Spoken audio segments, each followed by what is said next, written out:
Obwaleero bannange bannayuganda bonna nze kuba nenkinyira yange ono omutoto ono mukulu w'engoma wa Tabbu bamwita Pasilo Yugi. Pasilo Yugi ono namusaba ku lugendo lwe nga lutandiseeko mu mpolampola n'engoma z'abafuntudde abamu temunnazifuna abalala mugenda zifuna ne muga Pasilo Yugi jangu tusaleko wano ku Nyamba Production Studios Colobits akubeerera Colobits n'enyira mubalaga. Pasilo Yugi n'atandika disappointing yali atandikirawo kuba ebibuuzo bye yambuuza ku street biyimbi yaleeta mu studio kuba yambuuza kyali kitya ku mulembe gwammwe olw'oluyimba lwe baluyitaani kyali kitya ku mulembe omulembe gwaffe engeri gye byali era nebijabirabamu kwega mu luyimba olwo munnayuganda gyali gezaako okulaba obufuna ku YouTube channel ya Pasilo Yugi wekiri Pasilo Yugi sibala kubanga wamutambulirako ennyo namutaddeko manaja obijji najja okubeera wamutambulirako mu buli ngeri kubanga yambira era zaamulirawo omubiri mu buli ngeri omukulu ono gwembanjulira ebyo yogerako ebyabantu manaja. Damba Fashion amanyiga amatuufu nze Damba Rogers. Damba Fashions isizo n'edduuka lya fashion basi musajja designer nga bwewulidde.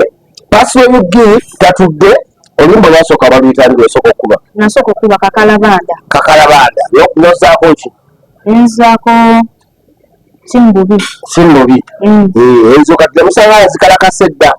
ensooka tukuba ntwakubye hiiti era ebihiiti nakati buli muntu newamuyise babulooka mwenna kuba mwakiwulidde mwakitegedde nti pulezidenti wa Iran yafudde yabadde munyonyi yafudde nyo oluyimba lyaddawuliza ntwakoze nanga mukulu okiwulidde kati banso naye ebuuza oluyimba lwebaletedde pilot n'awuula nagwa enyonyi n'agikuba ekigo pulezidenti n'afa olwo kyali kitya ku mulembe gwaffe era olwo oluyimba olwo kubanga abayiraani balwagadde abalasha bannayuganda kapaati ako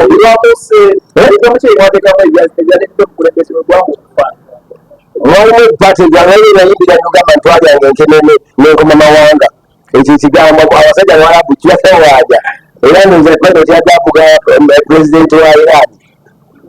akamudalasimanakanamawanga ayolubu eyagulidde kati bali mu kutunoonya Pasilo Yugi yajja kwogera nabo. Pasilo Yugi namutta Pasilo Yugi yalayimbira kakalabanda amanyi amatuufu nze Kamugisha Pius Kamugisha kuyimba nakutandika mu Gwokusatu abiri obuwedde vidiyo nina 2. Lwaki bantu bonna wagamba kanonyamu oti abiri nga nyamba kukalya yange amoti twali tulina oluyimba wasimbubi twali tulukola vidiyo netumuyita abere mu vidiyo kati nga nasima byenkolayo n'agamba nti neera mpadde kolabo tugikola nsoma class soma P4 ali ne mu class yakulembera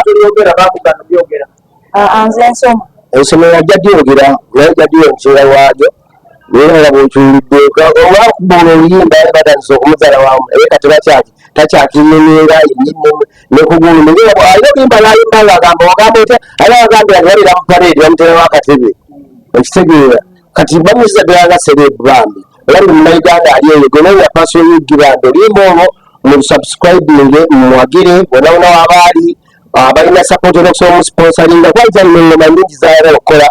ng'ate nga bwokusoma bwasoma okitegedde ngezati bazigenda kuba okitegedde soma oliganga koppa erega nasi omwembi bagambye gwagenda mutambulirangako omuteeseteese otya muyimbi era watuuse ebintu ebisinga biba bigwanzezza tanga kolabo ya Moti yamaanyi eya Green Daddy yamaanyi yataddewo evidiyo bagiyita Simbubi era naye erimu bakabejja Moti Kapere wali n'omwana sisonman tiktoka gyeri era muginoonyeko munoje platform zonna tolenda nti oba YouTube oba kizonna zonna ogwekona mu Pasilo Yugi bagenda muleeta Pasilo Yugi music byonna byona mukwatako Instagram weya speed omwana oyo gyatambulako yakika kyagula abadde agenda mpolampola naye kati ate aliko pressure ya mutowe kuba ne mutowe ayagala kujja yoli omukulu gubayita okuyita phase 2 omutidde yoyo phase 2 alina akayimba kagenda okufuna bakayita abazadde twababuuse emesesi etuwa sente abazadde bebatuwa sente akayimba ako era byongera simayiro bwongera simayiro wasoma kyekyo oli kumulamwa kwegamba tensiyona tetudde engoma zikyajja era neeraza omukulu producer Colbits abaddemu okulya kimere ani tuli wandunda wano abaddemu okulya kimere amanga gabeddemu tuli mukweyogeza kyo tugamba ebiriko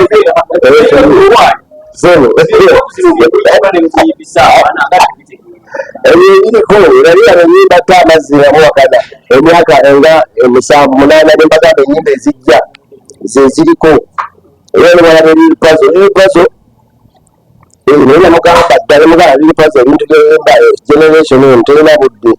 obudde tenyimba zona emyaka 50 babadde balina okuyimba nyimba zikolima tuweneneesenomana segaebasibaliko baagala ya speed amazzi ow'olulina mama nammaade golina ejjanjalo kalwali enyimba ezigenda okugjeyo zetugenda ofulumya abandi ama production memuli oluyimba ly'amagi muli oluyimba ly'amadakalema memuli oluyimba lbayita namongodi n'endala ezisijja kwatula essaawa zino naye nga ensi egyeraga omwana alina enyimba zeraba owulira biyita kyali kitya ku mulembe gwa mulaba nga luli ku mulamwa liba n'emesegi era ng'obuwuliza binyumala abavubuka bakolaki temuli mukolima osimanya ate kati kalema abatwengereneramu sinza mukijja kukolimira muki mu traka akulukuta mukulukusi alina sauti ya tabu ayimba ebyo ganti muntu mukulu naye nga is a kid ali mu P4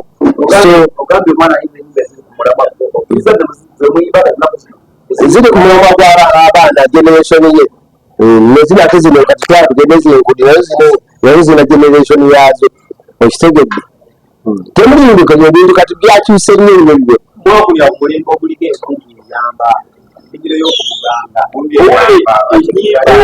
enyimba abazadde nga enyimba zibadde za ddakiika nga bakuba enyimba zigabakuba enyimba za ddakiika 15-20 nebayimba ne mu seasons ojjukira ndi mukubire mukaaga yayimba mu seasons ayimba oluyimba nayimba essaawa mwamba terunaggwa nayongera bakakasa nti linga akatambula kanateteera tubabuulire kalanda kiyadda abantu ne balinda katukyaliwo olina ddakiika 2 emu ate nga gyebijjagajja kuba baana eddakiika oba seconds 3 wowe maama ebigwa nimpumise olulima nga luggwa tukwata ku lulala ekitegedde esi sipiidi gyetambulirako ya kika kya waggulu nnyo so twebaza twasaba ne gavumenti esooka olimbeko okuleeta bisifirizi muki mu music industry esooka eyiteyitire mu basuubuzi then ngene okujja abafu baza okwetereza tulaba tufune copyright law mu bulungi bwa music federation gye tulowoozezaako then bayite twegwe musolo gwa fifirizi naye sifirizi baliwa firizi of course abo bantu nyimba kati abantu eddoboozi ly'abantu eddoboozi lya Katonda tewali asinga Katonda ekitiibwa okitegedde kati gwani olimba abantu batusinga balwagala kati gwani alikola ki alulemesa okitegedde osobola okulemesa oluyimba oba obusade emu nefuna blood clot okitegedde Katonda wamaanyi akola ebintu bya mu ngeri entanda gyesiibye omwana ono nti bw'ayera ofuuka ow'ettabu asibalera wampisa okitegedde toyisa mu bantu maaso buli muntu mu respect bannamawulire banona babuloga botandise nabo bonna sigala ng'okola ki obawa ekitiibwa ate nabo bajja kuwa ekitiibwa babuloga tubeeraza okuba nga mubuuza ebibuuzo ebiri ku mulamwa okitegeera kubanga muntu nga okujja tuli ku mulamwa gwa luyimba oli n'atandika twawulira mbu wafiirwa embwa akati mwagiziikawa omwogera nga oyadde omuntu omulimu ayone n'omulimu gwammwe okitegeera saabantu abo mubatuyamba abeerimbika mu mulimu gwammwe ngumuba muswala nammwe muteekere ekibiina musibe embwa ezo okitegedde zireeyonedde omuntu ava ku mulamwa gwalina gwe muliko nadda mu kubuuza ebintu ebitakola ki ebitakwatagana so neno omwana omuto ono tubeeraza okuba nga mumuwadde obudde era tukyaliwo akyaleeta ebintu bingi ebitali bingi nnyo abeera basapurayizinga ne mukatemba mulabe ng'azanya ne comedy okitegeera so mumuwe obudde omukulu producer Colbits jangu okuzeko bantu kapera kobimba mwakoze namooti kyali kitya ku mulembe gwammwe nga mukyali mu sayizi zaffe musinyumize ku mulembe gwammwe nga mukyali mu sayizi zaffe kyali kika ku mulembe gwammwe nga tukyali mu sayizi zaffe twatiguka ku mulembe gwaffe nga tukyali mu sayizi zammwe Peshikidi mumanyi mbamanyi mumanyi bonna mbewulira ndembo yange esomi omwana agamba yalayiserako kati kagana kwekika mutetebusi nagaya nomwana olaba nakugeririra ate mutewaako oli phase 2 era wali eri ali mukwewagala kati omukulu ono ye producer kola beats era ngaakola ku studio za Nyamala production era ye omukulu ono yakola nyimba z'amawulire ennaku zino empya zetutanawa kutaa memori ly'amagi empala ya mama Nakalema Damongodi Meketa so tunakola video zazo officially naye naye nze young producer tugambe twakutuka mukola wanyinda za kigambo ekyo ezesita z'abantu nakubuuka mu muziki olwekyo tubiyimba kitini ku muziki nakubuuka mu muziki memugwa ennyimba n'ebintu ebirala ng'obulangi bwenna busigala muziki Semeri mulimba besitaza mpozi yagonte ekyamu ku mutwe gwe sitadde mpozi naye nga abantu bagulanda yesinze era nso tuliwerako enjagalo muzesitaza wayaga ezesitaza enyimba zona zabulangizibwa obutaga noziwuliriza empala ya mama Nakalema eryamagi Namelodi Meketa toyi ebisigere yayimba baita toyi olawimba besitazawo sebo wetaagalawulira mutuera omukulu atambula ekitegedde gwe bakukinanga ojja kubanyegera bebagamba ekibetuka kya internet waki anti tuyimba ebintu ebitagayimbwangako ebbanga lino walaidde mugalimba ku toyi abantu bonna bayimba ku mamotoka bayimba ku mayumba biki twatugenda ekyegetulagaweza kuki ku toyi so twagala okubeera abantu bebe abaana bonna aba artist bonna abali eyo mugezeeko nyo okubeera creative muleme kwekwasa nti ate banamawulire bababloga babalemesa nyimba zammwe nezizatambula edda bo bali okubanga baweereza abantu buli ekitambula ekiriwo okitegeera okusobola okuba ekiyimba ekibi era bajjaga nti ekiyimba kiwagamidde bakigobye okitegedde tonyingira ddala mu studio okoleki that's why nti emboozi zewali ku makanga building enalukolongo ojja n'osanga Nyamala production team yonna n'ekuwa tulina sooku abawandiisi baproducer webali bali okubaita producer Forest akola n'ono era personal yugi bwe yakookamu n'ayinya ekigono ekikola ki ekitambula so ekiri naye ajja kuyimba n'abayimbi bangi nnyo era yemugwa alina omukisa nti ba artist bangi bakola naye kolabo era ajja bafuna byananawo omukisa nga bwakonko neyimba zate bwalimba akola ne kolabos ne ba artist ab'enjawulo bonna ajja kuyimba naba Shibala Spice Diana twaka kusebatta kusomozebwa kikusinga okusala nga mukulemetinga abaana abo abato okusomozebwa kubeera waliwo buno bweyita obukekemu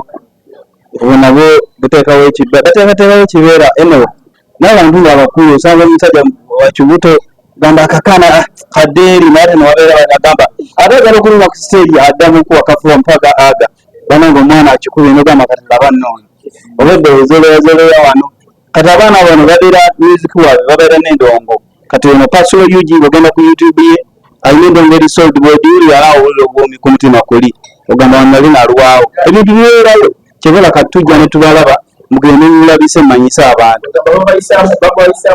akuyisaamu amaaso wano nga tanalaba ki ekitambula ekitegedde kiringa oyo omugamba onaali akamere nagamba nedda ate bwalaba nga oyisawo enkoka nagamba naye kale mpakosi kampute musupu kati omwana nomugamba kati muteeka ekisiteegi abeera alite ekibeera ate bwewatanya n'alinnya nagamba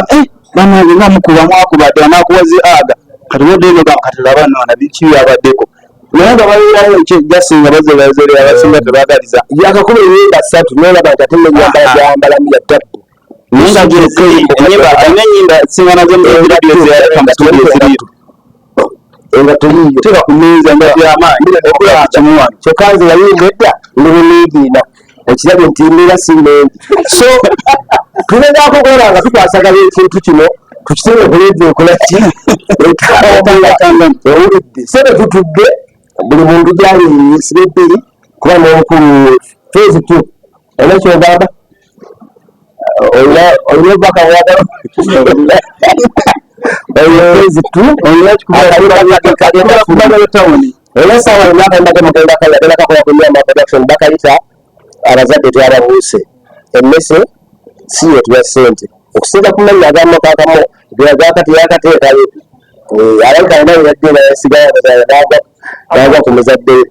nga tumaliza kubanga bwolina abamu olina akola ebintu byokola yo bonna bonna lwakwata yamba tulina bamanya nakawuzo gibisinzirako ndowooza babiri oyo koko nono yini producer ono omukulu wa koko bonna balina talent waliwo obulala obuto obwettabba obuzabuzanya mukono gyomugwali tubadde nkola nga mwebuli naye nga temumukola ki temwabitegeera mba sibalonkingira ekitegedde lisegera tusoba bano nkyerabo mujja balaba nemwapasapaasa baalimu nemuna nyimba olupya olujjera nabo bujja bula mwebuli nemagezi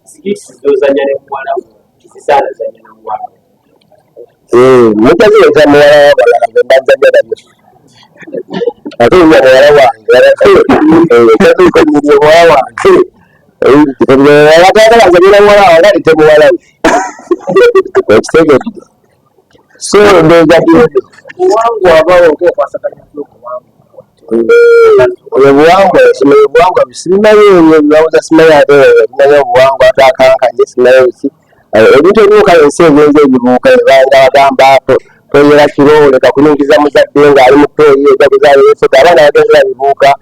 ekitegedde olimba limba abaana ngaomwana ayita mukuubi abaana mwana gandirawo nti olimba gadyalaye the baby from bali basiteri baliparatamore ekitegedde tekiiko balimba kubanga tejja okumubalimba ensi ekyusa ebintu kati abaana bonna ebiseera biri abantu bali tebanda na internet ekitegedde naye kati abaana buli kimu agenda kikubuuza oleda alinayo information akulaba amazima ge ekitegedde